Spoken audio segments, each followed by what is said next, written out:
It's an old university. So, there's a lot to build on from that foundation, but we're also very cognizant of not sitting on the laurels of the past. We are trying to, every day means we have to remain relevant and rigorous and attuned to the current challenges that we face as a society. And I think that social work is really the great center for that, no matter what sort of practice you want to do at the end, as you're thinking about how you can contribute to the well-being of individuals, families, and entire communities. So I'm really proud to be here because of my wonderful colleagues whom you'll hear from shortly, but our record because of these folks is outstanding in so many respects. We attract top students like you, top faculty and top staff, and our research portfolio is robust. As I said, this is the birthplace of social work education. There were social workers before 1898, surely, but this is where it became a formal discipline and an area of study. So we have among the highest pass rates on social work licensure exams. There's a whole issue there too that we are dealing with at the same time, but we're among the highest in the New York City area. We are ranked among the highest nationally with respect to federal funding for research. And that's important because that means our peers across the country, the people who review that research, they think we're doing a good job and focusing on the right things in the right ways. So that's an important thing, whether you intend to do research or not, practice or policy, it all matters. And our goal here is to prepare you to be the most effective social workers you can possibly be. And so what are you going to need to do that? Well, you're going to need expertise in methods, you're going to need expertise in interventions, expertise in programming, but that's not all, right? We also have great strength in policy and evaluation so that you can devote resources wisely, right? This is a world of limited resources. What kind of programming and interventions will you choose? You're going to have to be able to look at the literature and make a decision about that at any given point in your career. And I think that's the key to maximizing human potential. Now, as a student here, what can you expect? Your instructors will include world-renowned social work professionals and scientific investigators who don't just teach from textbooks, but they teach from their experience, practicing and researching social work in this building, in this neighborhood, and this city, and across the world. We have a very global outlook. Now, some people come to me and say, this is like a heavy research university. Why should I pursue my education at a research-intensive place? Shouldn't I be somewhere else? The very clear answer in my mind is no, you shouldn't. You should study it here. And the reason is, again, in a world of limited resources, you're going to have to deploy the best strategies you can possibly come up with in the moment. Well, those strategies are being developed right here by the people you're going to hear from. And I think that's really, really important, whether you're going to be working with individuals, families, communities, or entire populations. That's the sort of lens that we use to approach this work. So what does this all mean in terms of our mission and our motivation? I'm a longtime Colombian. I've been here 34 years, and I found my home in social work 4 years ago, and I'm very happy that I did. But all of those years as a researcher, as an educator, and as an administrative leader finally made something really clear to me after a long time, and that is the degree to which so much of human suffering is caused by our policies, right? It's the structures we put into place. But if we created those problems, we can fix them. And that's what part of our education will be, to help you to learn how to do that.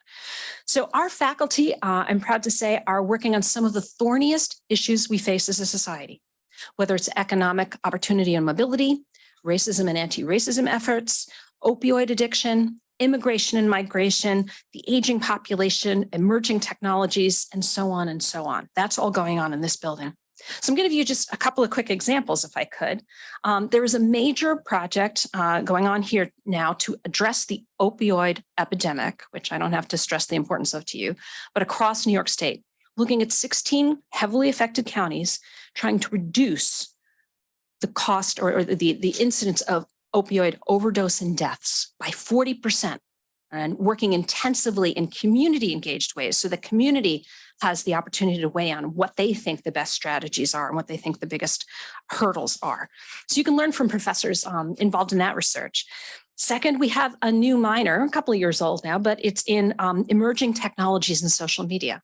Right? So having the opportunity to learn how to utilize social media to mobilize for change, and how we can harvest data from social media to understand how social problems are developing and how individuals experience them. And third, thinking about how social work approaches mental health in a much more holistic way than, say, somebody who's coming out of a straight psychology degree or a master's in counseling degree. So here's something from USA Today, literally hot off the presses. I mean, it's hot in my hand, like I just landed on my desk a minute ago. But here's one of our faculty members talking about a holistic approach to mental health and well-being. That's what social work contributes. So some great stuff going on here in the building that you would be exposed to. The other thing I will say is this. We meet you today at what I think any of us would probably describe as a very difficult time in the history of this country. There has been serious economic and social damage being wrought by multiple pandemics, by COVID, by the plagues of anti-Black racism, by anti-Asian hate, by anti-Semitism, by transphobia, and so much more. And most of this, sadly, isn't new, as I don't need to tell you. But I suspect that the existence and the prolonging of these issues is very much what brought you into this room today and trying to pursue this career. So I think the question for all of us today and going forward, given this injustice, what are we prepared to do about it? Right? And the need for social workers and social work thinking, in my view, will never be greater than it will be in the next few years. There's impact to be had. And I'll just add too that this examination of injustice begins in-house. We are far from perfect, and we're taking a number of steps, including developing a comprehensive anti-racism and anti-bias action plan. We've got workshops and processing groups underway, and we're entering into this work, this collective work, in a spirit of hope and collaboration. And together we can be a better institution, and we'd love for you to be part of that over the next couple of years. So if you come to Columbia for your degree, what will you leave here with? Well, what we aim to do is to have you leave here with the tools to ask the right questions, to critically evaluate a variety of approaches in any given situation, and to empower the clients and the partner organizations you work with to improve lives. Is it for you? Today will help you make that decision. We certainly hope so. But whatever you choose, we want to wish you all the best. I'm grateful to have had the chance to speak with you today, and I hope it's a great day. So thank you.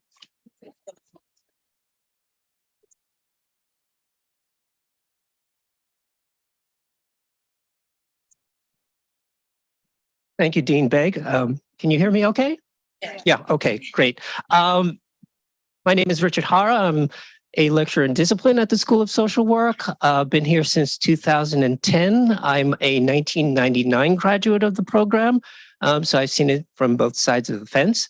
Currently working in an administrative capacity as well as Senior Associate Dean for MSW Education, which means that I am, I guess, director of the master's program here, overseeing basically the content of the curriculum, making sure that we are providing you a quality education that provides you all of the knowledge, skills, and values that you need to practice competently as a professional in our field. So that's my big job. And today I've got another job to facilitate this faculty panel, which I'm proud to do, privileged to do. I think Dean Begg was mentioning the storied history of our school. Well, the people on the stage today represent the emerging new generation of scholars, all right, and practitioners who are going to change the landscape of social work practice, all right, if not our society. So if that's not pressure enough, I also wanted to invite our panelists to give at least a little bit of a self-introduction, and particularly to talk about the work that you're currently doing, because I mean, that's what we're passionate about, and that's why we're here at the School of Social Work. And I think that would be of interest to everybody here. I know Natasha in her opening remarks said that bios were on the website, yeah, we're giving you homework already, okay, before you even start here. So if you haven't read the bios, now you can sort of get a little bit of information, hear about the work that our faculty are doing, some of our faculty are doing, and then we'll broaden the conversation and then take some questions a little bit later on, both from our audience here and hopefully through the online chat as well. Okay, sound good? All right. Yeah, I to follow up on Dean Begg's comments, you're looking at different schools, and on paper, yeah, we all try to meet the standards of the Council of Social Work Education about what the content of a master's program should be and stuff. And so that much is pretty standard, I guess. I mean, we think we do it better than most, but that's for you to decide. But I think what's going to really kind of sway you is who are the people in the program, right? Who are the administrators? Who are the people that you're going to talk to on the phone when you need help? Who are the professors you're going to meet in the classroom? Well, you're going to get a chance to meet them now. So anyway, okay, enough preliminaries. Let me first invite Dr. Nkemka Aniwo to introduce herself and to talk about her work. Right. Good afternoon. Good afternoon. I love that. Call and response. Yeah. Wonderful. I am Nkemka Aniwo. I am relatively new to the School of Social Work. Been here for about a year, which is beautiful. My work focuses on understanding how Black youth navigate oppressive systems, how they strive to promote justice, and how they move towards healing and wellness for themselves and their community. So that's my brief introduction. Yeah, thank you. Yeah, and we'll turn it over to you, Dr. Ovita Williams. I had a whole thing going through my head. Hi, everyone, and welcome. Welcome. So happy to see you all, be here with you all. So my name is Ovita Williams, and I have had a lengthy history with the School of Social Work. I was born in Guyana, South America. I am West Indian. I live in Brooklyn, New York, Crown Heights, Park Slope, Flatbush. Any Brooklyn people in the house? Okay, so you know what I'm talking about. So yeah, New York has been my home for a very, very long time. I love that Richard said something about new generation. I'm 55. I've been a social worker for over 30 years. I graduated from the School of Social Work here and worked in child welfare for a number of years with the Children's Aid Society, which is one of the largest child welfare organizations in New York City, in the state, in the country, I think. And I wanted to be a therapist and I wanted to be a social worker, and that's what I was doing. And then I found a job in the Kings County District Attorney's Office under Charles Hines, who hired social workers to work with intimate partner violence survivors and sexual assault survivors in the DA's office. So I worked alongside prosecutors. So if any of you are SUV fan, I said for the first time.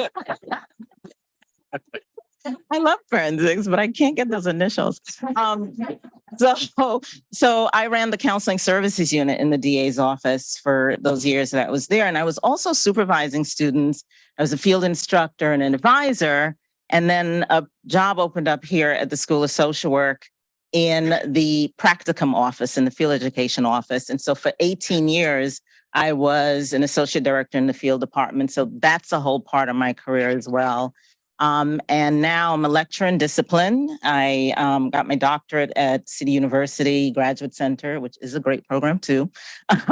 And now I teach, and I also am the executive director, which I'll talk more about, the Action Lab for Social Justice, who many of you may have read on the website or heard from colleagues. The Action Lab was started by students and faculty here. And so I'll talk more about it, but that is an incredible place. I think at the school, many of my colleagues here on the stage or in the room are very much involved. So I hope that you also are interested and want to connect. It's a wonderful place to connect with other students. And it is a lab that's committed to anti-racism and justice. And the kinds of things that students are doing is just absolutely incredible. And the other thing I do is I convene the decolonizing social work class that many of you will take. The prop class that you've heard about was created by students and faculty, and I also convene that.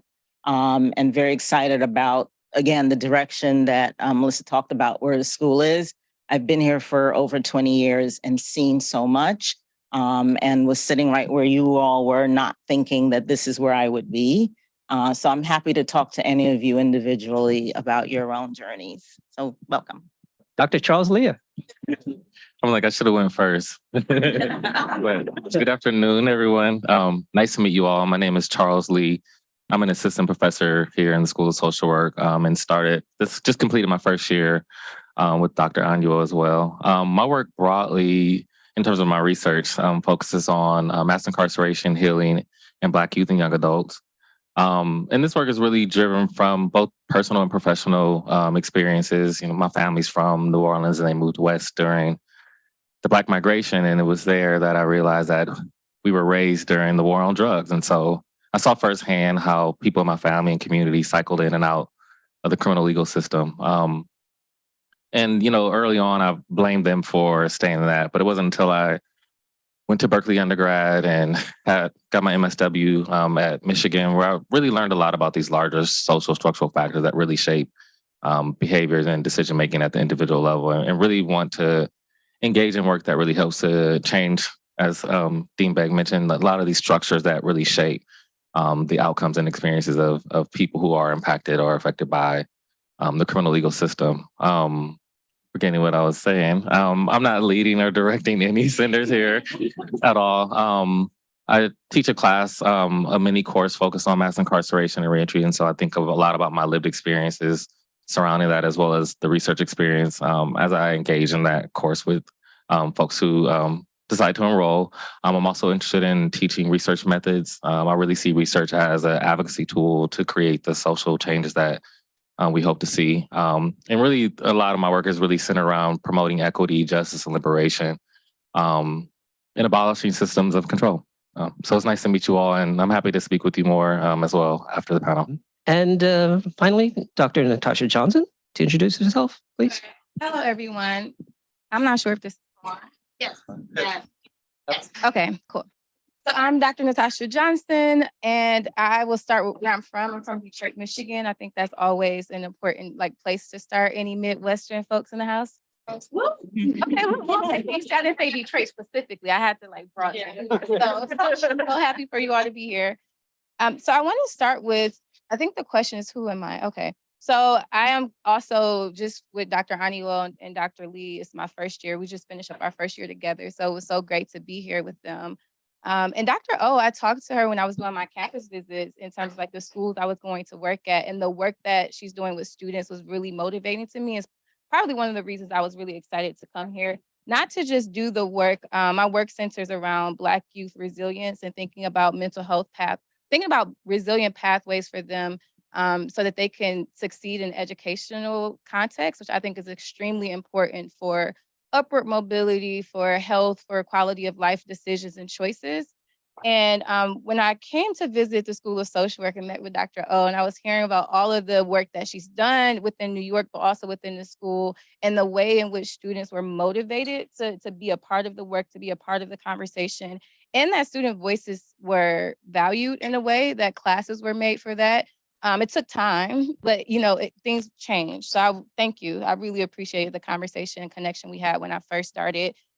I teach the research methods course, and usually students are like, I'm gonna be a practitioner. Why do I need to know about research methods? I love teaching students like that. I love having a moment to make evident the importance of evidence-based practices. So for me, in the limited role I have in the one class that you may have with, one of us, or maybe not any of us, but the one research methods class that you may take, my goal is to at least make you not afraid of research. And I really enjoy teaching that course.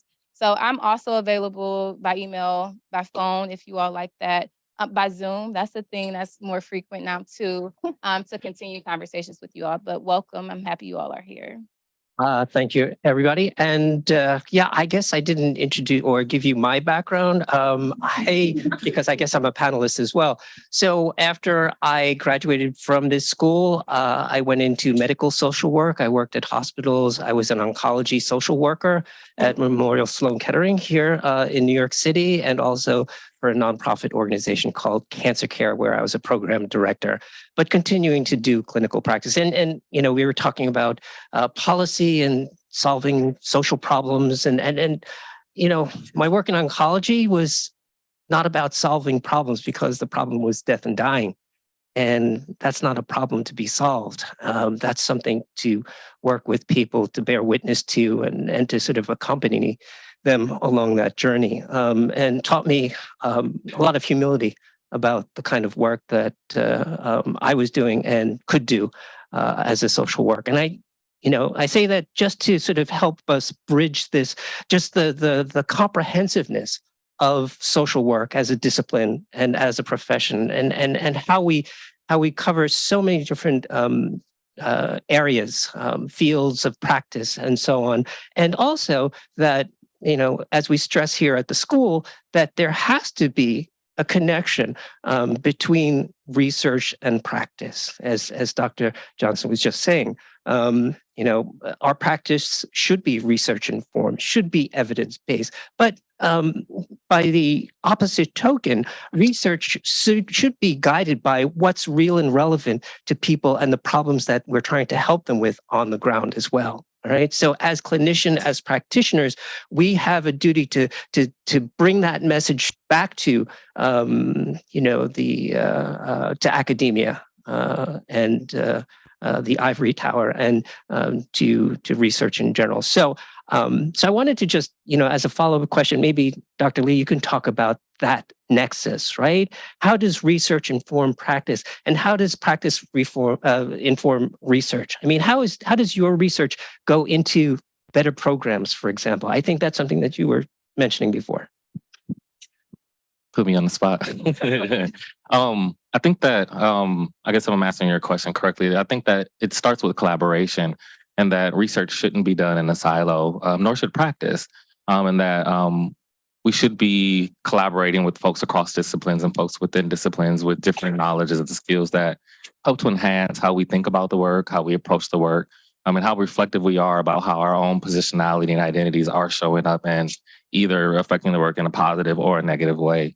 And so I think that they inform each other. Is that I think about folks who I work with who might be implementing community-based programs as practitioner researchers, because we learn from the things that they are doing about how we might think about approaching research in that way. And so they may approach and say, hey, we're having this issue, or we're focused on this piece. And that really helps to focus it and have a more targeted approach to really answering social or questions that really address some of the larger social issues that we seek to address through research. And that can then lead to improved, policies or improved practices that helps to enhance the health and well-being of folks who are recipients of those interventions.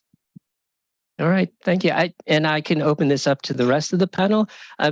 What are the connections that you see between practice and policies and programs and I always talk about programs as policy with a small p, right? We have policy with capital P, legislation, we have, UN, mandates and things like that. And then we have policy with small p, which is the work that we do in agencies, right? Every day, and that people come to us for. So what is the connection there? Programs and policies and practice. Yeah. I can speak to that a little bit. I mean, when I think about my pathway to social work, it really came from the programs. My pathway to social work research specifically came from being a young person in organizing spaces, right? Trying to advocate for racial justice, trying to engage in transformative work for myself, for my community. And then also, as I got a little older, maybe like 19, right? I thought I was grown, but also trying to support other young people, and work across sectors and juvenile facilities and community-based programs to support the consciousness of other Black youth, the well-being of Black youth, to help them navigate oppressive systems. And then I was blessed enough to do that work simultaneously as I started to do research. Right. So as a research assistant, getting into learning about racial socialization, the messages that people send about race, and like how it's been investigated in identity in the literature. And so it was so interesting at that moment to be directly engaged in this practice and this work and this advocacy with my people, and then read the scholarship and realize the disconnections between what we were doing and what was in the literature. Right. And so some of that was, I could learn from this literature a little bit. People are studying this systematically to understand how to best serve my people. And then also it's like, well, y'all ain't talking about this though, right? Y'all are missing a whole layer of work that is being done on the ground and not documenting things. So an important bridge between research and practice is the ability to learn from community, right? And honor the expertise of the people who we study and honor their understandings of their own lived experiences and making sure that we integrate that into the scholarship. And then being able to document what people are doing well. I think back to, I'm trying to monitor my speech here and not speak too long, but I think back to some of the programs I was involved in where I had folks who literally had 10 years of work with young people, and kids were doing amazing work, thriving in challenging conditions, but we don't have a documentation of why. What did he do? What did Mr. Harris, rest in peace, do to support, these young people? What was effective? What wasn't effective? That's the power of research, is that we can document those processes. We can start to understand it. And when we work in collaboration, not from an ivory tower or not from, all those pieces, then we're able to actually create sustainable change. And that's the power, I think, of social work, is that is a powerful bridge across all those domains. There's the practice, there's the policy, and when you integrate the research piece in it, then we have information and knowledge on how to do that effectively. Everything everyone said, I have a lot of different thoughts. One I'll start with is that I did not think about research when I was anyone in here. I was like, I want to be a social worker. I want to do therapy. I want to do counseling. Research really wasn't. And if anything, I was terrified of the word research, big R and small r. Right? And I love what you said, because it wasn't until I got into my doctorate program, Dr. Johnson, that I was like, oh, this is interesting. And interesting because I had been asking myself a lot of questions in the field, in practice. I was working with intimate partner violence survivors, and I'm like, in Brooklyn, 2.2 million people, intimate partner violence impacts everybody, but the only people I saw coming in the door were Black and brown folks. So I was like, so what's up with this? Why is that? And then Caribbean folks, and I'm Caribbean, I'm like, what is happening here? Immigrant women, So I was questioning, which many of you probably are already. That's why you're here. And as you're practicing more wherever and whatever community where you are asking yourself, well, why does this policy is this way? Who created this? And those questions tend to become very loud, especially if you care about what you're doing and want to see change. And so for me, research was about, I need to see change. Things need to be better. And I guess that's what we have to do with our degrees, is be the ones working side by side with our community members to see what that change would look like. Youth, folks of many different backgrounds, like what is that about? And so that curiosity led to a place of, research, policy, all of that can be the change that we say needs to happen. So for me, that's been the path. And so the work I do now is very much connected to practice. We have students in the Action Lab. We have a research and writing initiative, and it's an opportunity for students to begin to question. There are a group of students who are very much interested in cross-racial solidarity building among the AAPI community and the Black community. I mean, again, we all are questioning the same kinds of things. And so students are like, we'd like to do some focus groups and better understand how can we create solidarity and really bring communities together. And so let's find out what works. So that's sort of what my journey's been. Charles, did you want to add something? No. Okay.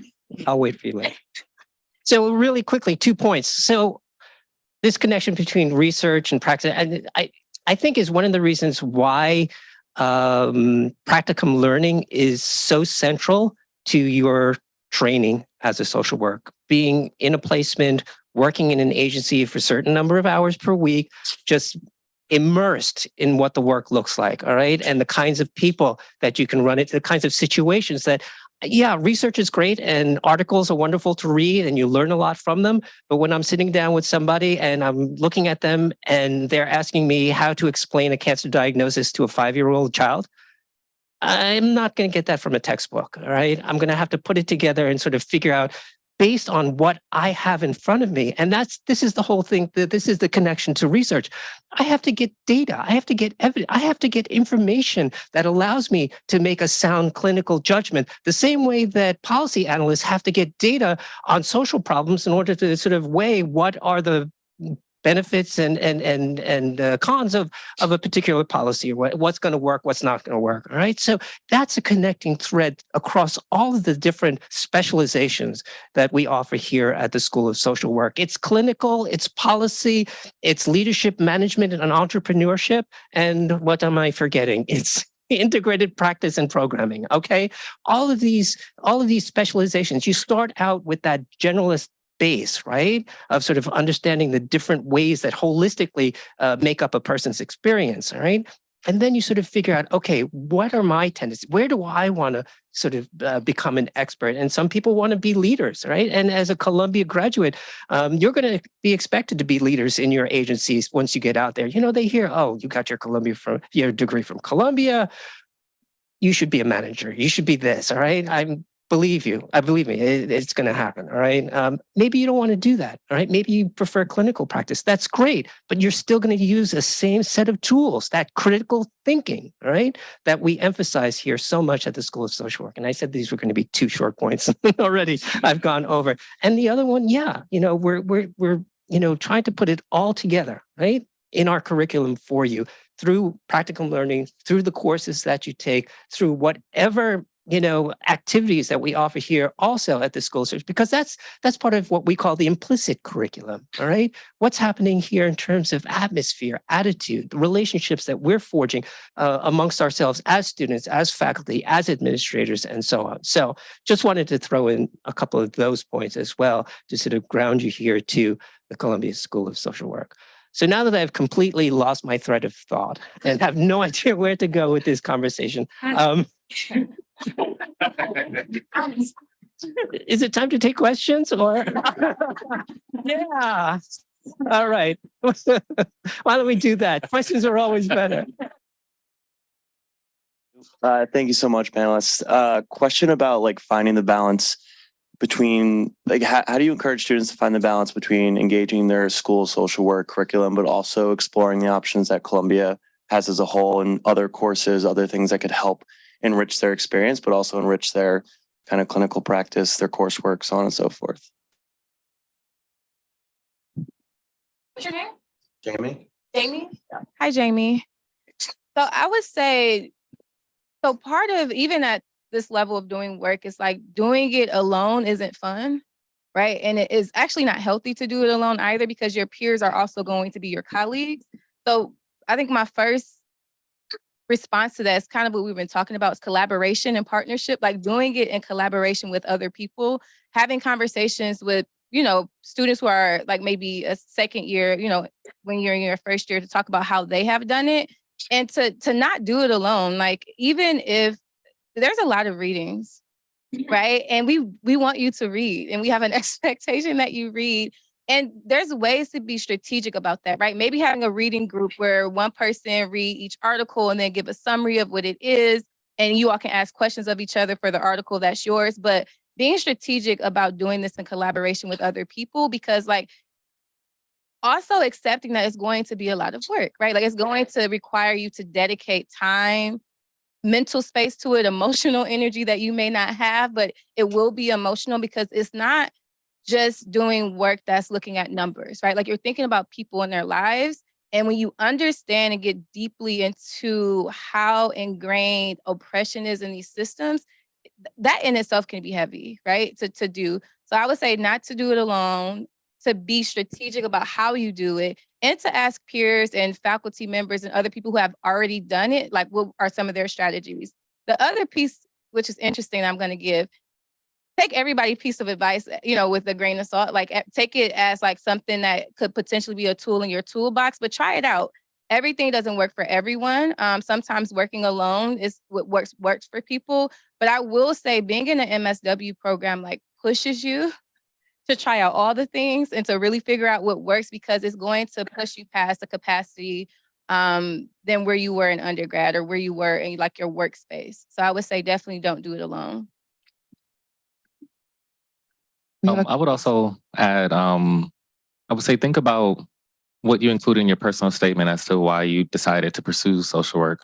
I think like Dingbeck mentioned that you should be thinking about the work that you want to do and it from an interdisciplinary standpoint. And so if there are classes or faculty or centers in other areas throughout Columbia, you might really want to consider those. And that might mean looking at, the schedule that you have for your social work courses and thinking about where you could fit in other areas of study to support your work. And then also thinking about your strengths, but also areas of growth, and maybe leaning a little bit more into those areas of growth more, and taking classes that challenge you in ways that you haven't been challenged. I know most will come in wanting to either do micro clinical work or some may want to do macro work, but I think really diffusing those binaries is important as you engage in social work education, just because as a clinical social worker, you should be thinking about and applying systems thinking lens to your work with individuals, families, and communities. And so really just thinking about ways in which you can broaden your educational experience so that you can be more effective when you are practicing with the communities you hope to work with. Yeah, I think that's great advice. 2 years here at the School of Social Work will go by in a flash. And, you're going to be taking courses here and you're hoping to become at least competent, if not well-versed in a particular area, right? But I think that, while you're here, this is the time to look around and sort of, try different things. I came to the School of Social Work. I thought I was going to be policy. The worst I was terrible, like, interpersonal relationships and all that sort of stuff. So I decided, you know what, I'm going to go clinical and I'm going to learn about psychology. I'm going to figure out how that stuff works. Well, I didn't, but and it taught me a lesson and said like, okay, go into something else because you're not going to, yeah. So, but, after a while and I started to understand, okay, this is where the value lies and how I put it together with the other pieces. So that's your opportunity, I think, to balance your portfolio of knowledge and skills. All right. To better serve you as a professional in the future. So hope that's helpful. I was just going to add very quickly that we have our Office of Advising, and that is a huge support. Here's Jessica Montoya, is the director of the advising office. And that is definitely a group of folks, all social workers, who will listen to whatever you're thinking about and really help you align to what your thoughts are about not only social work, but just in general. And then our career development office, we have a lot of resources. And the practicum office, we're all social workers there too, really supporting you and thinking about what these 2 years, which is like that, will be like for you. So. Yeah. Or 3 years if you're extended. Which I did. I did the extended. Yeah. Just wanted to check on time because I know we're running short. And is there a question from the online chat that we can take? Hello? Yes. Okay, we do have a question from the online and or from the virtual group. We have 125 people there. And I did want to echo something that was said from Dr. Johnson. So please look around the room and see how many of you are here today. And also for all of you who are here virtually, connect with people that you're with today. Your peers matter so much. Can't say that enough. You're going to learn so much from each other, as well as from, our esteemed faculty, but the things you'll be able to accomplish together really, really matter. And forming a peer support group that will help you throughout your career is really important. Okay, so a question that we have from the online is, are there courses taught around queer and transness? Yeah, I think we have, I'll talk a little bit about the Power, Race, Oppression, Privilege class, where we spend a lot of time talking about all forms of oppression. And so there's an opportunity there, there's coursework there that really centers and a deeper understanding of how anti-Black racism and white supremacy structures inform all forms of oppression. So we really spend a lot of time there. And I don't know if we have any other courses. Do you know? I believe we every time we have offered courses, certainly on the isms, definitely, and specifically, we've hired a full-time faculty member to come in who specializes in LGBTQ issues. So obviously, an area that we will continue to develop here at the School of Social Work in our curriculum. So yeah, I was just going to say, I think while there is a class that focuses on, various forms of oppression, I think that these are topics that are germane to social work. And so they're likely going to come up in all of your classes. And if your instructor isn't bringing them up, then you should also bring them up because they're important things to discuss, especially as they intersect with other forms of or other identities that people may also hold. Additionally, I know there are opportunities to, there are faculty who do research focus on particular populations, including trans and non-binary folks, and there may be opportunities to do an independent study with that faculty member to learn a little more deeply about their work and how they're engaging in research or practice surrounding that population. any final comments from our panel? I think we're kind of running out of time here. Natasha, I think do you there's want- one question get in one more the question audience. in? We can take one more question. Okay, sounds Right. good. Or, okay, I think where Trinadia is. That'll be our last question. Hi, my name is Taylor Banning. Sorry. And I'm pursuing the policy track. And every time I share this with someone who's not super familiar with social work or policy, they look at me confused. Like, what are social workers doing talking about policy?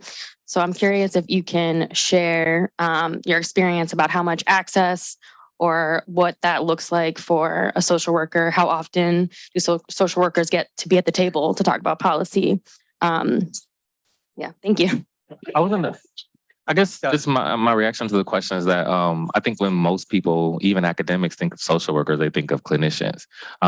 People don't even know that there's a whole field of social work research. And so I think that that's just the reality of the experience as a macro social worker, and that you may be often the only one at the table who represents social work or values that align with what it means to be a social worker in those spaces. And I think that's a unique opportunity to be able to challenge folks and to provide a critical lens that really help to produce policies, practices, or programs that truly get at the needs of the folks that you hope to work with. So I don't know if I answered your question, but that was just my reaction to your question. Yeah, we in the practicum office, we have been able to expand the kinds of internships where students are able to do policy level work. So when I was in the practicum office, I managed the family, youth, and children field of practice. So there were policy placements at the Office of Family and Children Youth. That's the government level. Then the state level offices as well. My colleague, Jenny Crawford, I know I saw her earlier, lots of placements in local government, council people's offices. So we are there as social workers, and more that social workers are there. They're contacting us and saying, we'd like a social work student because now I'm here. So. Yeah, Ovita has forgotten that I was a colleague of hers in the overseeing international social welfare. For years, Rich. And we play student at the United Nations, UNICEF, working in policy projects as well, in addition to, the IRC, et cetera. And also as someone who oversaw the Fisher Cummings Fellowship here, if you're interested in looking that up, Washington, D.C., we have people in the Office of Budget, Management, the Department of Agriculture, and so on. We have our graduates go on to do presidential fellowships, et cetera. It's a pretty clear pathway if you're interested. All right. Okay. Yeah. Sure. I think the other piece too for you as a future social worker and for all of you is the social worker identity. sometimes we leave these programs and folks, because they're confused about what social workers do, we distance ourselves from the label of social work. So for me, depending on where I am, and if I'm there in a research capacity, I always mention my degree in social work. I mention I present myself as a social worker, but also say like, I'm not a clinician, like, and to not over commit or over deliver about what I have the capacity to do. But I think that it's also our opportunity to educate people about who social workers are and what we do. That's great. Thank you. Yeah. I'll also add, I'm going to be here all day and I'll be at the party. I did policy when I was here, and I'm happy to talk about my path. And I was an external supervisor for many students who did exactly what Richard is talking about. So I can completely talk about that with you. And I love what Dr. Johnson just said. Whatever we are doing, let's be proud social workers. Let's lead with that. Let's teach people out there what we do. Awesome. Okay. Okay. So thank you very much. I guess that concludes our faculty panel. I'd like to thank once again all of our participating members here. So a round of applause. And enjoy the rest of your day and activities. Thank you. Bye. All right. Welcome and thank you all for joining us. Congratulations on being admitted. My name is Lorenzo Shaw Graham, and I'm the Assistant Director for Diversity, Equity, and Inclusion here at CSWE. And I'm also an alum. An alum, class of 2020. Yes, I'm really excited to be here today and to be moderating this panel with alumni and current students. And so I will allow our panelists to introduce themselves and also talk about sort of their current position and why they chose social work in Columbia School of Social Work. So let's start with James, and then we'll just go on down the line. I guess he said my name already. My name is James C. Sampson Jr. I am originally from Syracuse, New York. My pronouns are he and his. I'm class of 2020. Before I got here, I graduated from seminary, Wesley Theological Seminary in DC. And I am a Morehouse man as well, class of 2012. Thank you for having me. Hi, everyone. My name is Gypsy Castellanos, and I am also class of 2020. I am originally from Los Angeles, California, and I was on the clinical track here at CSSW. And currently, I am a liver transplant social worker at Mount Sinai on the east side. And I also work part-time with the palliative care team on the weekends. Oh, I'm sorry. I forgot what I do. I am a social worker / director at the Boys Club of New York, located in East Harlem. And I'm also a yoga instructor. Thank you. My name is Jeremy Lair. I am a current student at CSSW on the part-time to full-time track. I will graduate in 2025. I haven't actually declared my focus, but probably be clinical. And while I'm here at CSSW, I'm also working as a journalist and a writing coach. And I hope to integrate kind of my interest in narrative and therapy to work with communities and individuals to empower them through using narrative. Hi, my name is Jenny Morrison, she, her, hers. I'm class of 2019. I'm originally from Ann Arbor, Michigan, and I am currently communications manager at an organization called Partnership for After School Education, PACE, which trains after school educators across New York City. It's kind of a full circle moment for me because I made the choice to come to Columbia after being an after school program coordinator for about 8 years. In Seattle, Washington, I realized I needed to deepen my skills in working with children and families. And so that's what brought me to social work. So I will pass the mic.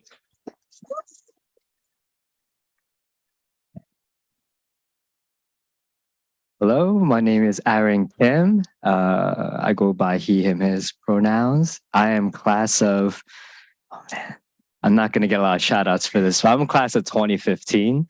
Thank you. Thank you. sat in this seat 10 years ago, because in 2013, I came to Admitted Students Days. So it's really lovely to see this. Currently, I work for the School of Social Work at the Action Lab for Social Justice. I have the amazing opportunity to work with a lot of folks here as well. And yeah, and I guess we'll take more things down the line. And yeah, thank you.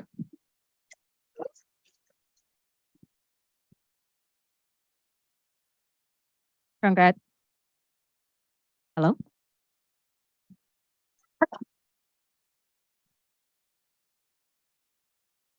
Congratulations to all the admitted students. Congratulations. My name is Charlene Green. I graduated class of 2019 in the policy track, and I am from Staten Island, New York. What brought me to social work school? Before social work school, I was working in Manhattan Criminal Court arraignments as a social work assistant, and I had no idea that social workers were having such an impact on criminal justice. Fast forward, I am now a forensic social worker for legal aid, Bronx Criminal Defense. And in the evenings, I am a law student at CUNY Law. Wow. You all for introducing yourselves.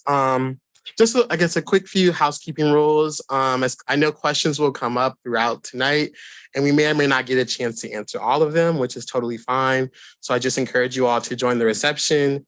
Myself and all of the panelists here will be at the reception, and so you'll have a chance to mingle with us and get to know us and answer any questions that you didn't get a chance to ask today. All right, so a lot of you have already mentioned your track, but if you could just talk a little bit more about what you knew about CSW, or what did you know about CSSW before you applied, and like why you made your decision to come here. What way do we want to go? Anyone? I guess I'll go ahead. So before coming to the Columbia School of Social Work, I actually came with one of my undergrad professors to visit the School of Social Work with a few of other students. And they, at my school in Los Angeles, we actually do this kind of on a yearly basis if students are interested. I actually didn't know if I wanted to apply to Columbia. So it wasn't until we were actually here that I was able to kind of decide that the School of Social Work might be a place for me. And I was actually able to really get to know what the School of Social Work offers. And I think that's a key here, right? And for me personally, one of the big things was PROP, which is the foundations class. PROP stands for Power, Race, Oppression, and Privilege. And that class really, really interested me because all of the other schools that I applied to didn't have that. And as I became a student here, that class gave me the ability to really open up, be vulnerable with all of my colleagues, and also just talk about the most difficult conversations in a safe space. And after that, like all of the classes that I was able to choose really gave me the ability to really be the professional that I am right now. And I honestly continuously go back to some of my notes and I'm like reading over like, okay, this is what we discussed. This is what I need to continue to implement in my everyday work. Mine was sort of in proximity of line with my colleague here. And when I got to school of social work, my best friend who passed away, he was found dead in his apartment in Atlanta. And he recommended me the School of Social Work, go to be a social worker. And, you know, I checked out different schools, and this was the time when I was living in DC. I checked out different schools and planned which schools I wanted to apply for. One that sticked out with me was, became my number one choice is Columbia School of Social Work. I looked at the curriculum and it was intriguing to me because I've always my academia history is always through an anti-oppressive lens. Okay. That's all right. We're all good. Through an anti-oppressive lens. And one of the things that I wanted to stay on that track of consistency. Even when I was in seminary, I studied anti-oppressive lens in theology. I found out that getting an MDiv and an MSW works hand in hand. So I enjoyed it. So I got engaged, and I was really amazed by the opportunity that this field opens. And the field is not as competitive in other fields because everyone help each other and connect with each other on a genuine level. So I said, you know what, this work is for me. Coming here at the School of Social Work was opened many doors for me, and it's still opening doors for me. And beyond transparent with y'all, I don't have my L yet. I'll take my exam next month, but I'm been placed in positions where a L is required. And I was just fortunate enough to be in those positions where they just overlook the L and just say, you are qualified with or without it.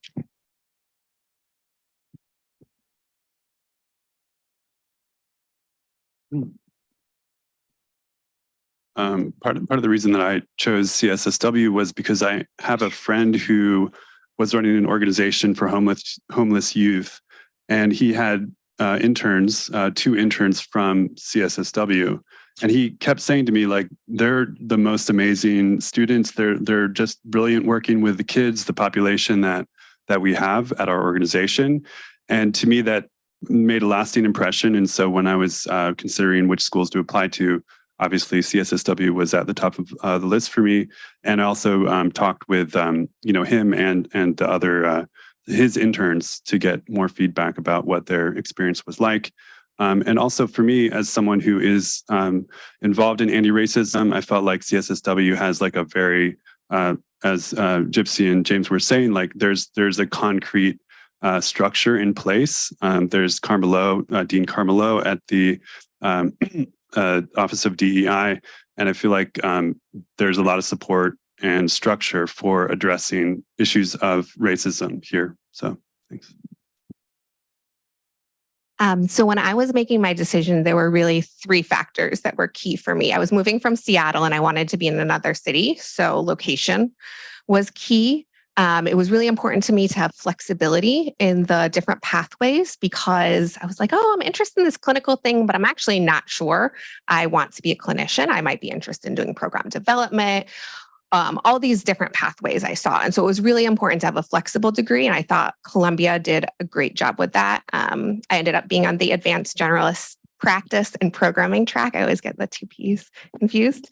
And then the third, which everyone else has alluded to, is values. And it was really important to me to be at a school where it's about doing work with community members, not for, and where their power is kind of being broken down.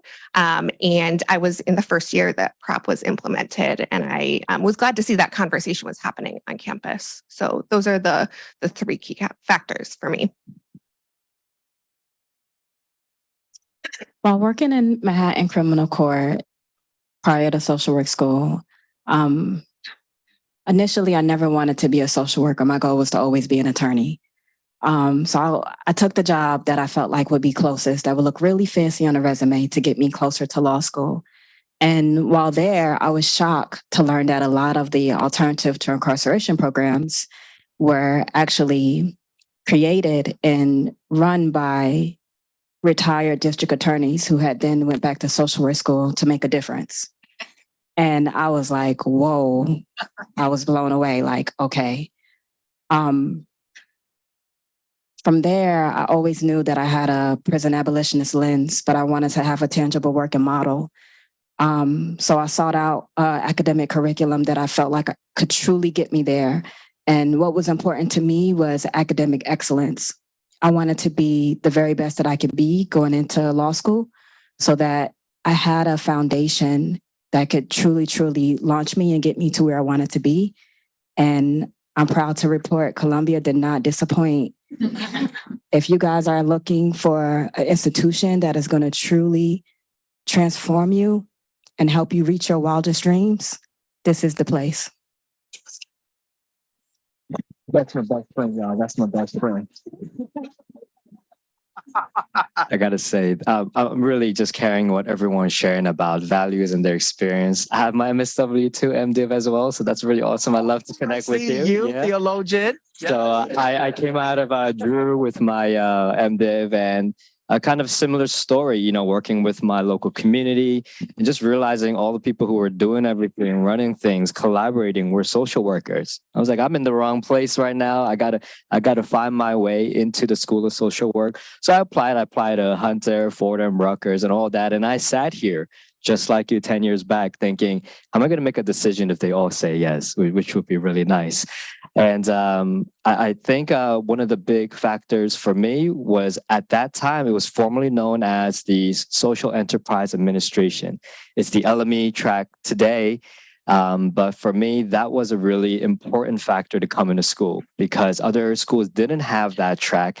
And on top of that, I really felt like, as Jenny was saying, I didn't know if I knew exactly what I wanted to dive into. And so I wanted to be in a place where I can learn about different issues.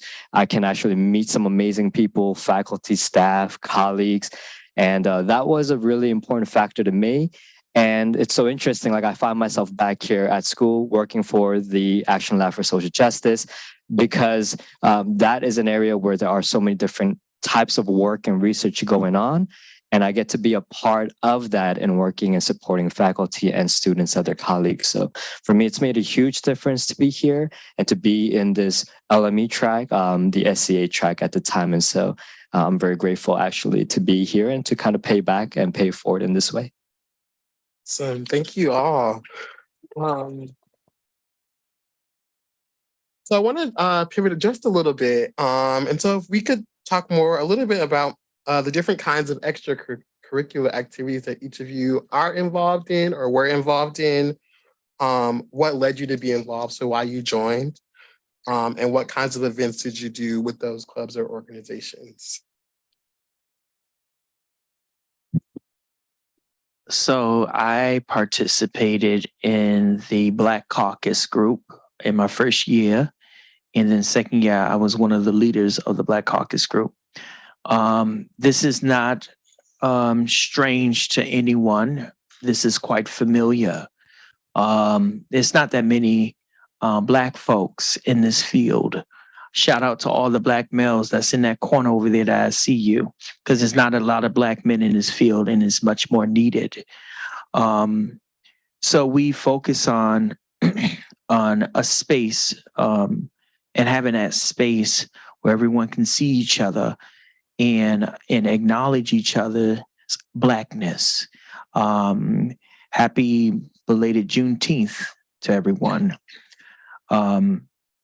We want to have conversations in those places where other people from other races and culture may not understand, but we understand each other.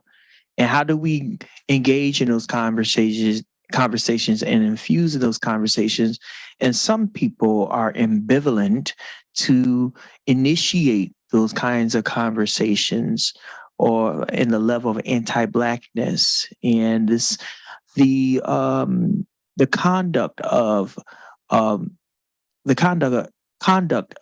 anti-Blackness in classrooms where your colleagues who are Black is going to challenge you and going to push you even furthermore about, your blind spots. Prop is not just for calling out white folks and calling out people, but prop is ultimately for all of us and all of us looking within ourselves to see the blind spots and see the biases and all the isms in trying to purge out the isms and see where they come from. Now we're going into Freudian psychodynamic. But where is that coming from? Where is that teaching? And what does it do for yourself and how it affects you when you do the work? And it's not just by the work of you checking yourself to be self-righteous, but it is okay to say, I do have a level of anti-Blackness. I have a level of being a sexist. I have a level of being homophobic. It's okay to say that to yourself, but what are you doing to take what's within you, look at it and face it and see what are some of the ways I need to explore to change my trajectory? Because in those isms, it's the simple fact of fear and unknown. And you have to be in a space where there's going to be infinity space where you can understand people's narratives and how can you stand in solidarity with that person who faces the marginalized woes in this society that is inevitable. So I say, being open, learn how to take care of yourself too. And process. And I will advocate for each and every last one of you because it wasn't told to me when I was sitting in those seats. I was sitting over there where this gentleman is right here. I was sitting right exactly where he was. Nobody didn't tell me that I need to get a therapist. Each and every last one of you better get a therapist because you're going to need it.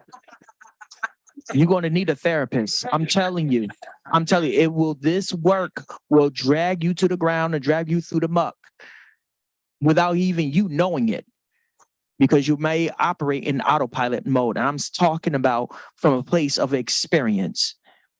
Get a therapist. Your friends, y'all cannot be each other therapists. So stop it. Don't do it. Don't do it. Okay? Don't. For those who got into the program of MI, do not try to MI your colleagues. Well, it sounds like what I'm hearing is you need to see a therapist. Okay? Don't dump your trash on me. Take care of yourself. Also journalize as well. Journalize through your process, because this is a process. Let me tell you something. Social work and being a social worker and being a student of social work is not for the weak. It is not for the weak, and it's no joke. All right? I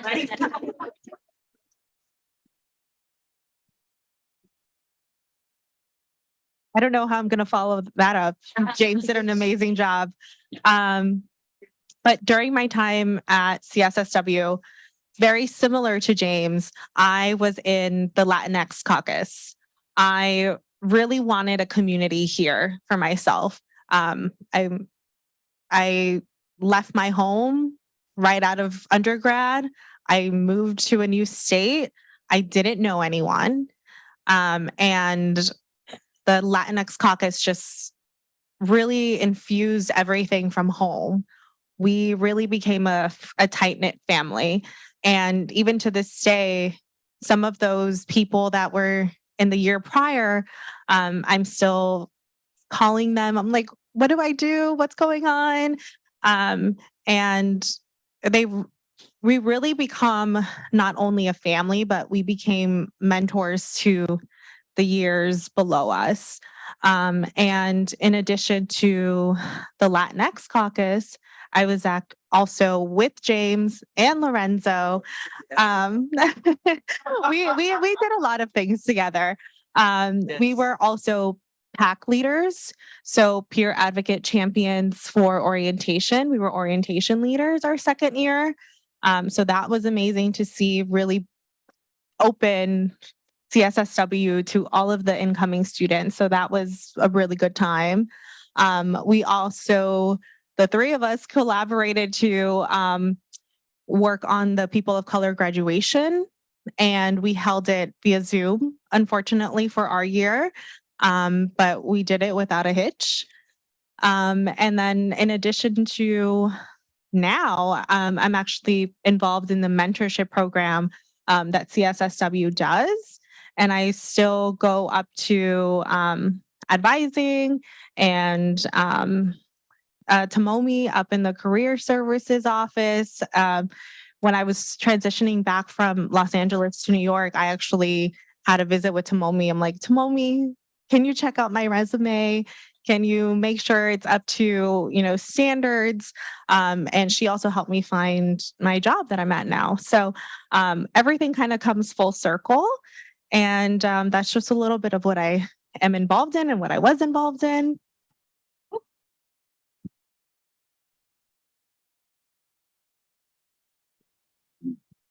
Here at CSSW, I've become involved in the Environmental Justice Initiative, which is part of the Action Lab for Social Justice. Reason I became involved with that was because as a journalist, I have been writing and trying to facilitate conversations about, the impact of unsustainable practices on the world that we live in, and the fact that we're in a crisis and we need to do something urgently about it, and the fact that marginalized communities are the ones who are confronting the greatest impact of the changes and the crisis that we're in. So we've done, we actually did a really cool project here, and I can't take credit for it. I can only speak for the folks who were involved. But as part of the Environmental Justice Initiative, we set up, I don't know if what's the official term for it? It's like we're not saying it's a food pantry, but it's food. What's the word? Desert? Sorry. Food desert? No. We're offering. It's basically like students can. It's not a community fridge. It's a snack bar, right? We call it a snack bar. It's essentially a place where students can go to have to get some food as needed, and that was cool. And there's some other things afoot that we'll work on in the upcoming year. Hopefully, there's an organization called We Act in Harlem that we've also been involved with. So having conversations with them and trying to help support their initiatives to, bring about change in this neighborhood and throughout New York City. And then another organization I've become involved with is called the Columbia Climate Imaginations Network.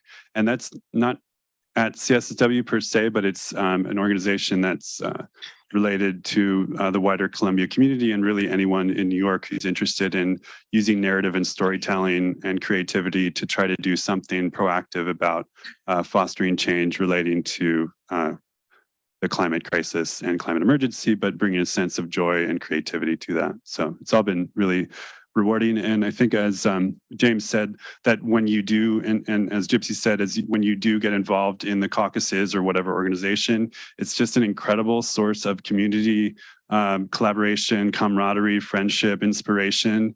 More so, obviously in our classes, I think we're forming relationships and having meaningful conversations, but in the caucuses, I think it's really where we can actually build some really deeper communities. And I found that incredibly rewarding.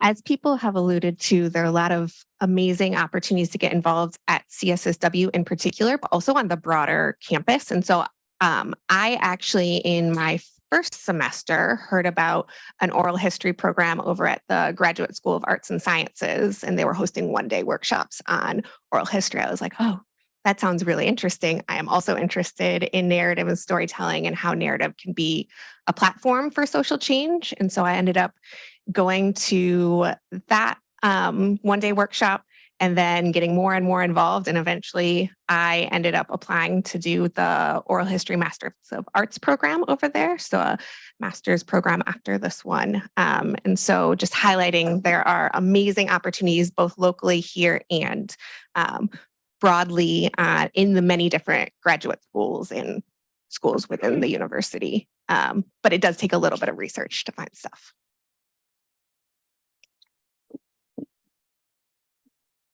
Just to just share, AIPI caucus and kind of this unofficial commuters caucus, because I was a commuter and we always meet each other and we share about it, how, we find space, whether in the library or we just find the best space on campus somewhere.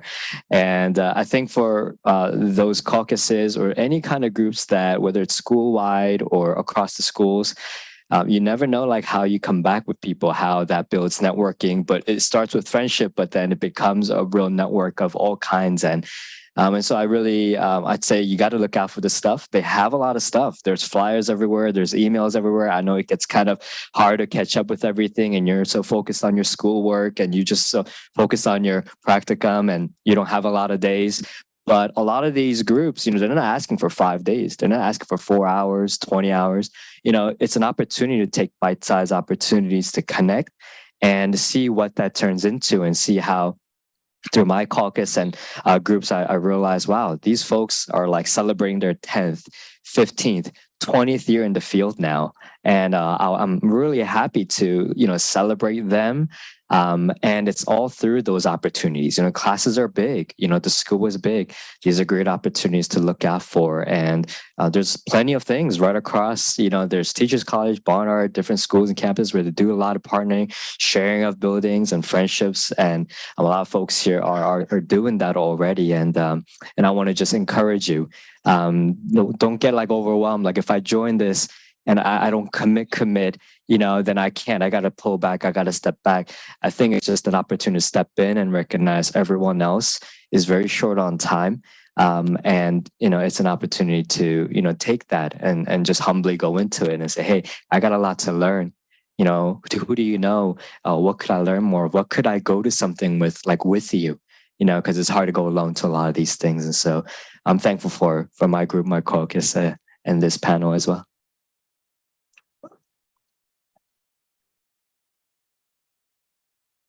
When I was at Columbia, I participated in the Black Caucus, and that's literally where I met all of my friends, majority of my friends, Lorenzo and James included. I also served as the co-leader for the Substance Abuse and Harm Reduction Caucus. And what drew me to that was working in criminal court and realizing that addiction was a big factor in reoccurring arrests. In that role, we brought the Department of Mental Health to the school to conduct Narcan trainings. And then we had general member meetings providing support for individuals. Everyone knows someone who's dealing with substance abuse. And a lot of what you learn is going to undermine when you go out into the field and work with those populations. Right after graduating from Columbia, I was involved in the Association of Black Social Workers, and I was invited to serve on the board of directors due to the leadership that I had here. And launching off Black Caucus, when I started CUNY Law, I participated in the Black Law Student Association there. And actually, myself and a Columbia class of 2020 graduate, we're now serving on the executive board for the Black Law Student Association. One of the things that I really regret not getting involved in here my time was being a research assistant. I dealt with really, really big imposter syndrome. I was terrified the whole time here. And when I graduated, I really regretted not getting involved more. So I really want to challenge you guys to just face your fears, because you're all in the same boat and you guys are cream of the crop, so really take advantage of that and do all of that, because it really builds on your character and who you are. Right now, I'm serving as executive editor for the CUNY Law Journal. And one of my goals is to start a social work and law journal. Well, I'll really be looking to tap into the graduating class, these scholars. So that's a little bit of what I'm doing. And yeah, like Columbia just really gave me a lot of background for leadership. I was elected to student government. I'm a 1L, by the way. I was elected to student government. I do a lot of stuff. I can't think of everything now, but I'm telling you guys, like, it is just so prosperous and great. Like Aaron was saying, and Ms. Morrison was saying, a lot of the other schools too get involved. I know it feels like a lot with your course load, but definitely make those relationships and make those friends, because look to the left, look to the right. These are the people that you're going to be interviewing from or getting jobs from in the future. Like, you guys are really leaders, and you're going to see, I'm telling you, it's going to be a great ride. So I mimic what everybody said, really get involved. I also want to encourage all of you to apply, and I know that it's a pay, but it's worth it, to be a member of the NASW. The local chapter here, New York City chapter, grateful to see students to come into their meetings down in downtown Manhattan. I was one of the board of directors as a student representative for the New York City chapter NASW. And I was also a fellow for CSWE, Clinical Social Work Education, as their fellow. So getting involved with these organizations will also help you land a job. And there's some of them who can link you up with some job openings and that. So please expand your network beyond the campus, beyond Columbia University, but also get involved in the community in New York City. And before we, I guess, transition to questions from the audience, I also just want to plug PDSA. Write that down, PDSA. Just kidding. But it's professional development and self-awareness. And that's where you all will start having these conversations about self-awareness, about anti-Black racism, anti-colonialism, during orientation. And I just also want to add that most of the panelists up here were facilitators of PDSA while they were at Columbia as well. So now I just want to, I guess, transition into questions from the audience, both virtually and in person. And so if you have a question, just please raise your hand, and then we have a few mic runners who will run the mics to you. Lorenzo, we from the virtual audience. So the question is, what tips does the panel have? This is obviously a very involved panel when they were here.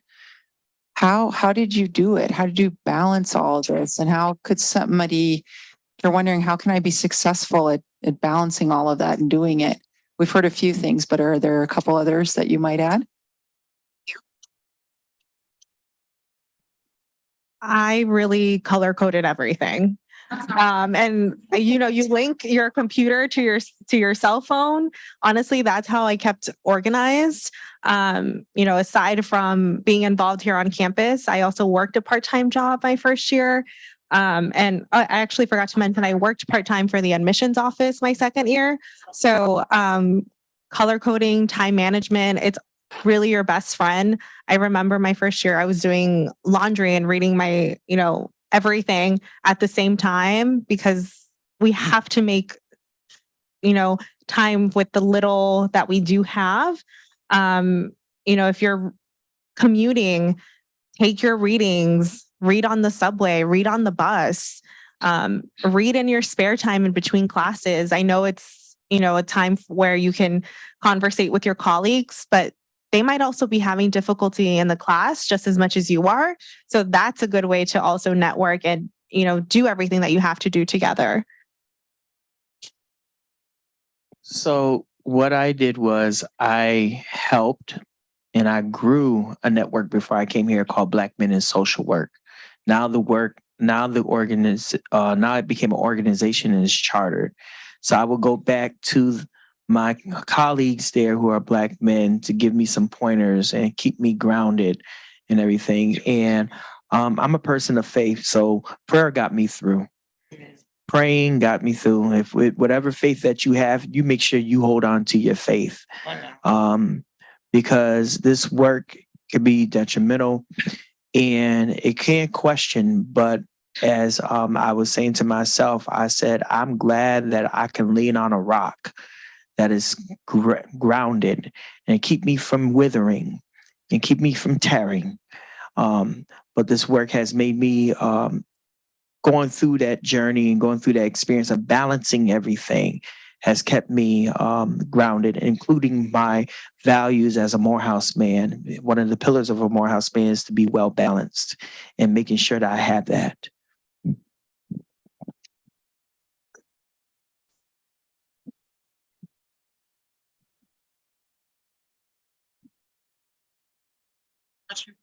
If you have a question, just don't be shy, raise your hand. And oh, we have one in the front over here too. Hi. I'm wondering what y'all's experiences were like with kind of faculty student engagement and opportunities to work with faculty, how you kind of made those connections and relationships, especially in such a big program. The faculty here It's literally family. Like so warm, so engaging, all the things you're gonna learn from social work school.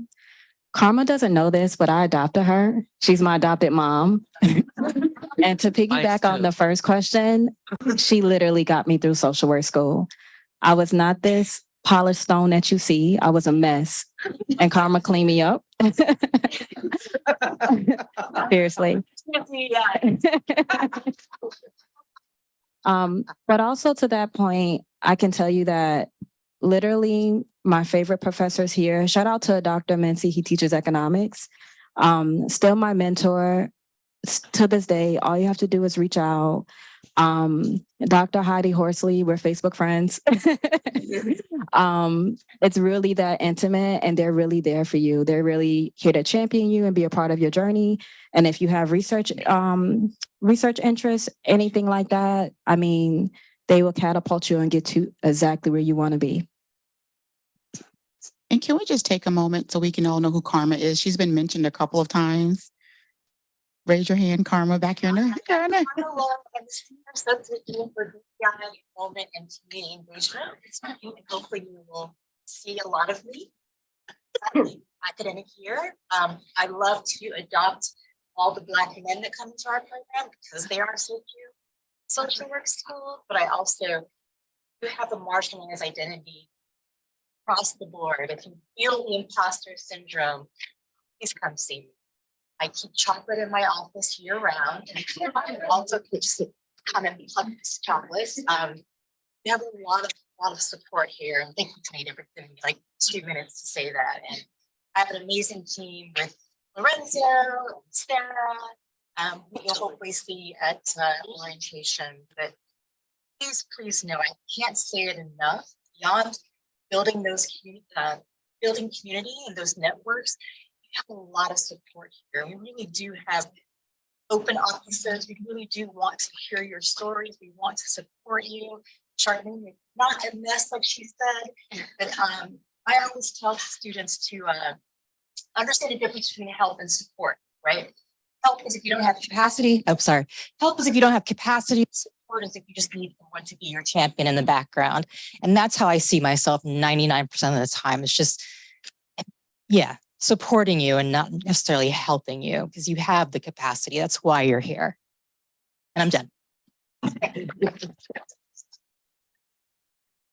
Yeah, I would say, as the research has mentioned, I think one great opportunity to connect is to actually find out what the faculty are doing. I think a lot of students come in thinking, I got to hit that GPA, and I'm just going to study really hard. You kind of treat it like an independent study, but you have faculty right in front of you, you have colleagues, and there are opportunities there.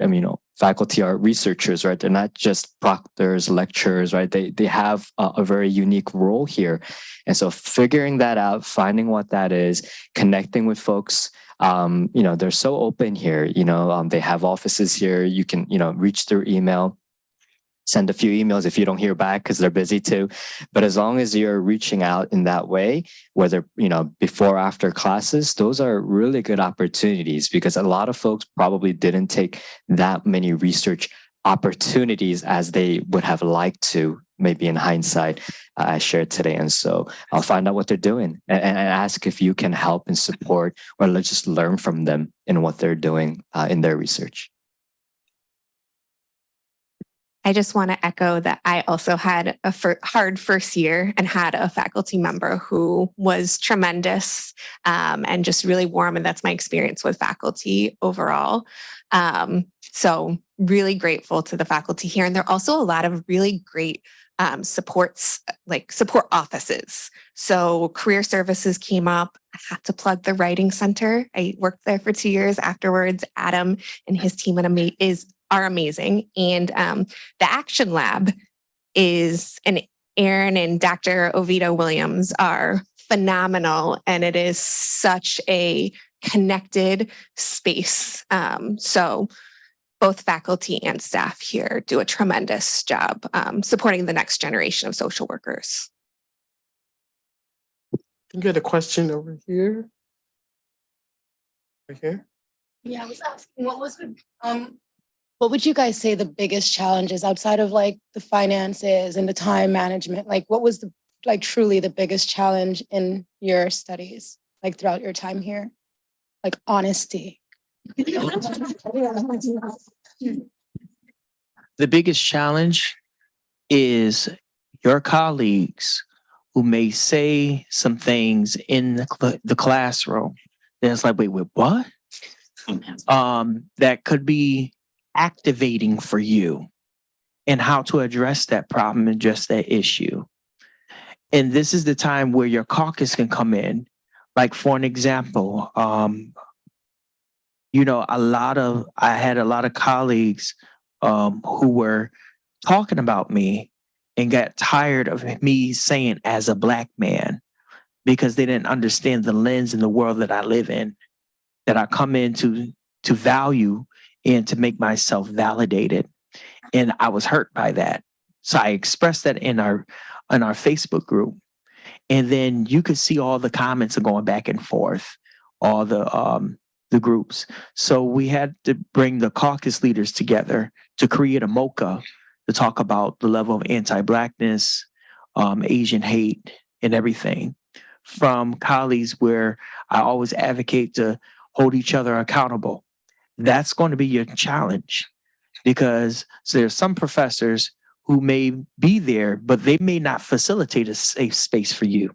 You might have to facilitate the safe space for yourself and how to implement that and set the parameters in that classroom of where somebody is saying something where there's going to be, yes, there's going to be intent versus impact, but you have to understand there's a voice where you have to use your intellect and also use your expression of anger.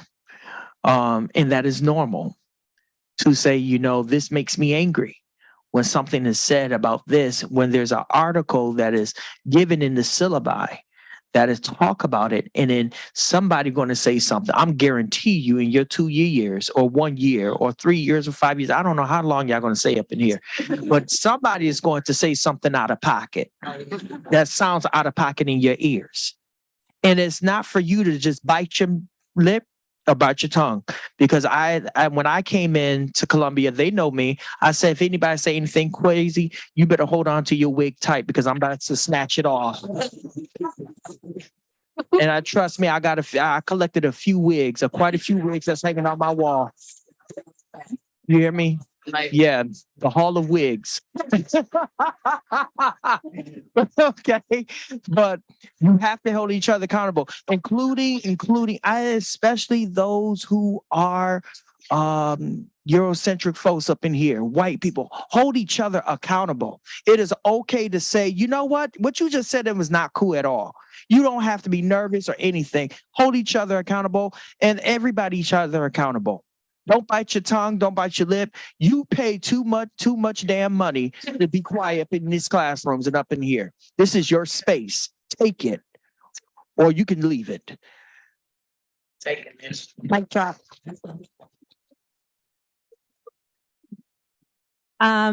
Very quickly, for me, it was imposter syndrome.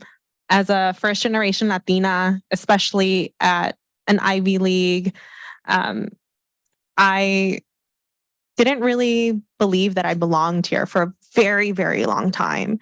And I know Dean Lavaglio is around here. He does a really good remembrance of, they read your essays, they've seen what you are capable of. So even if you don't believe it, because sometimes I still don't believe it, you are in the right place at the right time. And you bring so much to the table. So even though it's difficult sometimes, you need to seek out someone to go ahead and help support you to bring out the best that you can be.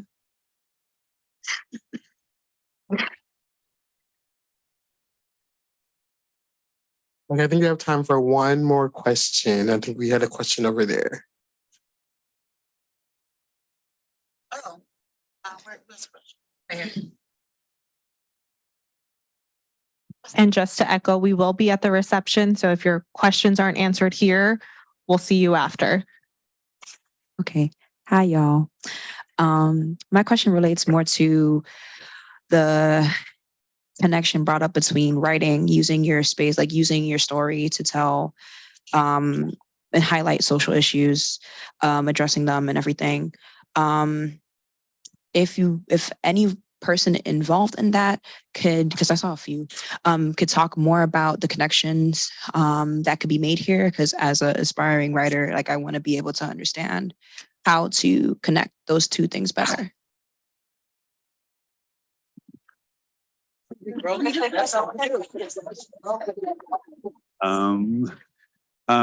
So I'm going to be very honest. I feel like I'm still learning what that involves. There are some faculty here who specialize in this notion of like, how does narrative combine with social work? In particular, I'm thinking of, I'm going to forget. Yes, Mary Sormanti, exactly, yeah. So Professor Mary Sormanti was involved in writing a book specifically on this topic of narrative in social work and therapy. And for me, I work with students who are writing essays, and I've seen the power when someone is able to express their story, to understand like what happened to them, and to be able to frame it. And in the process of writing, I think you learn a lot about yourself, and it is an empowering way of understanding your own story. So I don't have the full answer. I do want to say that there was an opportunity that I took to take something called an interprofessional seminar. So that combines people from different schools, like the social work school, the Mailman School of Public Health, the medical school, the nursing school, the physical therapy school. And that program is actually built around something called narrative medicine. And again, that's something I'm still learning about. My particular class that I took was focused on the impact of climate change on healthcare professionals, and how healthcare professionals will need to shift their work, and how their work will shift, in addition to the impact on the clients that we will be working with as social workers, doctors, nurses, whatever it might be. So there's a whole department at Columbia called narrative medicine that is exploring, again, this combination of therapy, of narrative, of healing. So it's a question that I'm still exploring, but that's what I can offer. But thanks for the question. It's a great question. I'll just piggyback to say it might be the same book. It might be a different book. There's a book called Narrative and Social Work Practice, I believe, that came out my first year, 2019. And it was, I believe, edited by a couple of the professors at the narrative medicine program. But I would say in terms of the intersection between social work and communications and narrative, to me, a lot as a nonprofit communications professional is, how do I bring social work values into this space?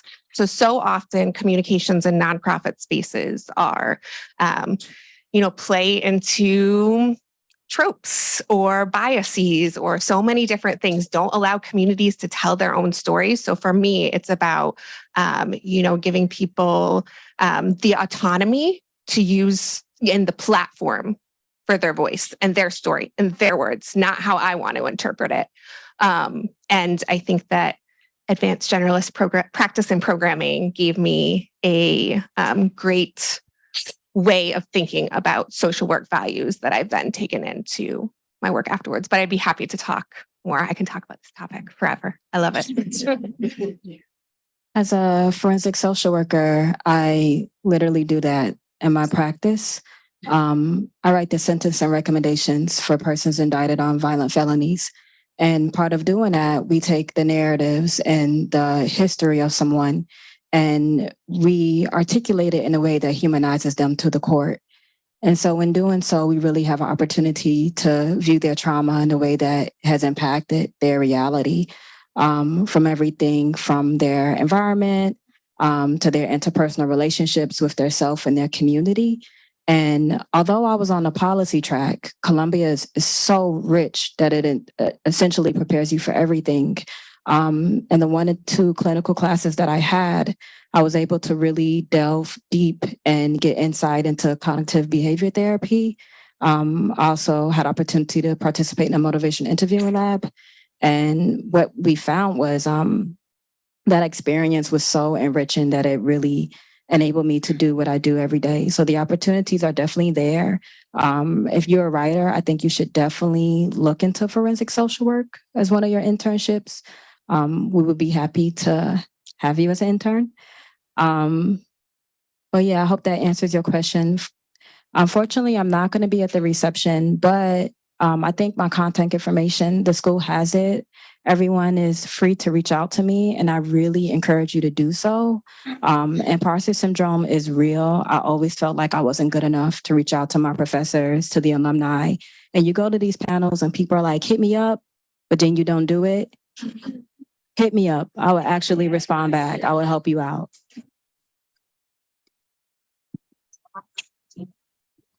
Well, actually, I think we have time for one last question. So if you still want to ask your question, feel free. Sure. I don't have a ton of time here, but I was just wondering about your practical experiences, and this will be better for the reception. But if you're not coming to the reception, maybe you can talk about your practicum, your social work, and you know how that impacted. Sure. I knew coming into social work school that I wanted to go to law school. So I really looked for positions that I felt like would give me the experience that I needed. My first year, I served as an intern with Neighborhood Defender Services, which is a law firm. And as a social worker there, I worked in both the criminal justice and family law practice. And it was super cool. I got to learn straight up what it was that social workers did. And in that role, I had a caseload. It was hit the ground running, intense, but scary, but great, exhilarating, like a roller coaster ride. And I got to practice everything that I was learning in the classroom. For me, it was a immersion of both the policy, because I was on the policy track, and a little bit of clinical with the writing and the, I'm about to say court representation, but assisting clients in court. I had the opportunity to stand in at some family law hearings, which was super intimidating, but definitely prepped me for the next level.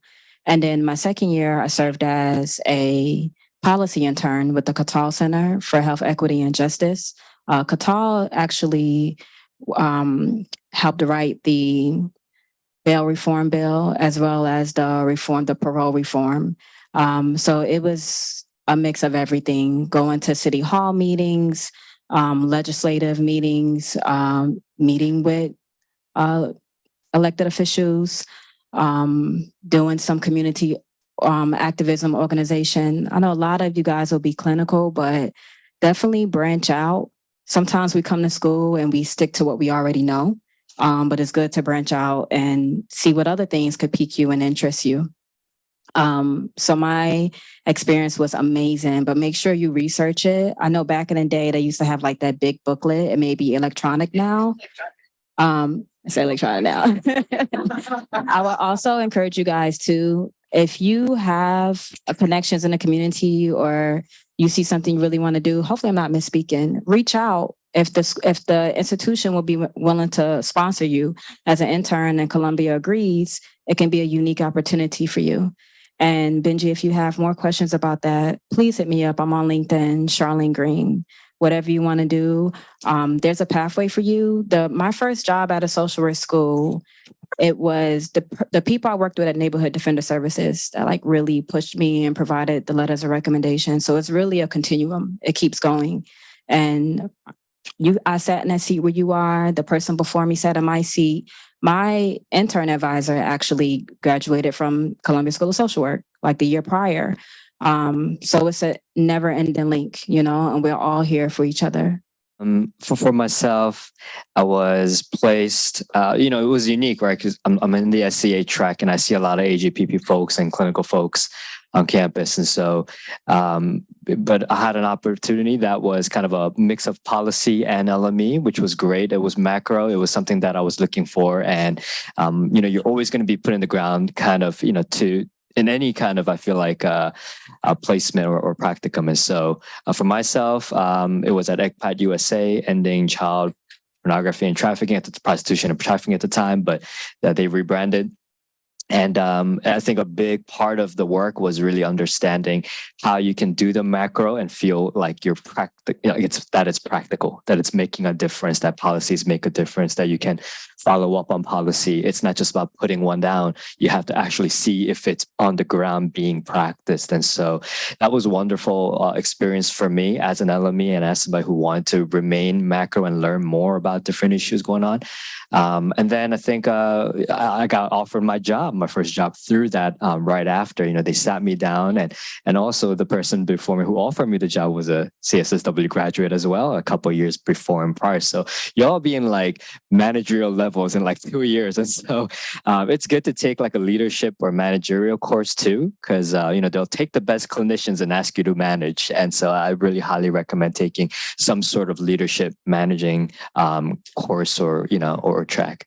My first year internship was at a school in Brooklyn. And so I was able to interact at a school in a different way than I had before. And they had a restorative justice program, which was great. So it built on the experience that I had in really interesting ways.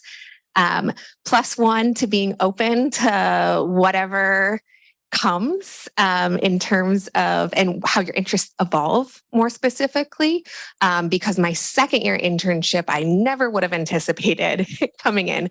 I ended up working at an organization that works to support child welfare workers. And that was a space I didn't imagine myself in, but I realized it was really important for me to better understand that system as someone wanting to work with children and families, even though I'm critical of it. And my intern supervisor is still someone I consider a mentor. So it was a great experience. Really quick, because I am on the part-time to full-time progression, so I haven't been involved in my practicum yet.